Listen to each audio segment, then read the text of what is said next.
So no, you won't have to watch me eat a bowl of muesli during today's video. There's an author that I read who did a lot of work with Jesus in India, and he says that Indian philosophy and culture and religion, being as it is, they are sort of disturbed, maybe put off by the fact that they, as a people, culture, philosophy, had to, in a sense, wait for centuries and centuries until Jesus showed up, Jesus' message showed up.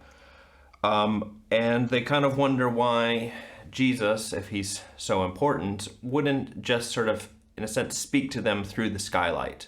And a lot of the philosophy and things that they do there are a lot like that. In a sense, the heavens kind of open and there's a sort of an understanding of how the world really is, and it's kind of available from eternity.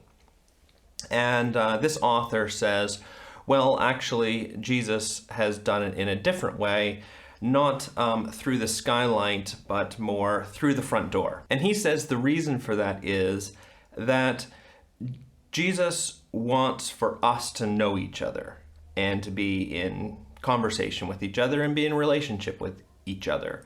And that's very different from the types of thinking and religions that you would find in India. Well, Dallas Willard has yet another reason for why Jesus comes through the front door. And let's talk about that today.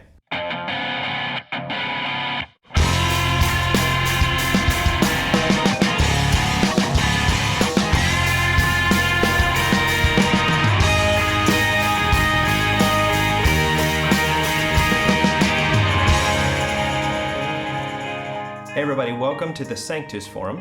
I am Michael Stewart Robb, better known as Mike, and we're doing the conspiracy commentaries, which means we're talking about Dallas Willard's The Divine Conspiracy, and we're doing the first chapter section by section, so plenty of time to read on your own. And today we're talking about not a terribly long section called Entering the Ordinary.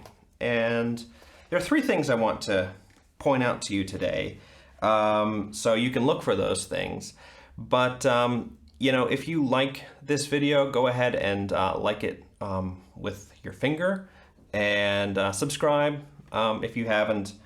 So the first thing that you'll see here is that Dallas is going to paint the picture of Jesus entering unobtrusively into our world. Sort of emphasis on quiet and gentle, that he's kind of coming in, he's slipping in. He's not making a big show, which is very interesting. I think this is a theme that Dallas will have in his, in everything that he does with his writing, and even himself. He doesn't think that we benefit a whole lot from big, huge, bombastic presentations. And that's why Jesus did that, and that's why maybe we should take the same approach. The second thing is a kind of a question of what is the ordinary, right? This is something that's also important to Dallas Willard.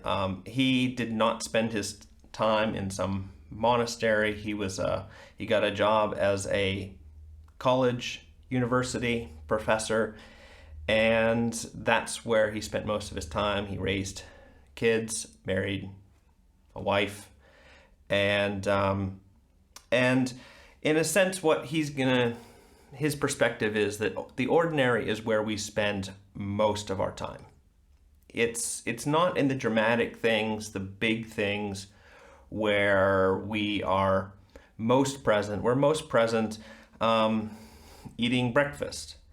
And the interesting thing about Jesus' spirituality, or what is often called on this channel Western spirituality, is that it is found and practiced in the ordinary.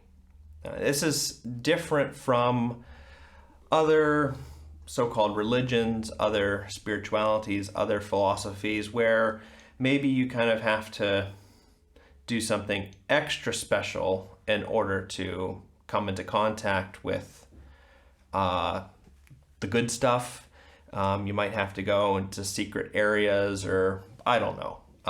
But it's not necessarily all that interested in what we do with most of our time, regular, ordinary life.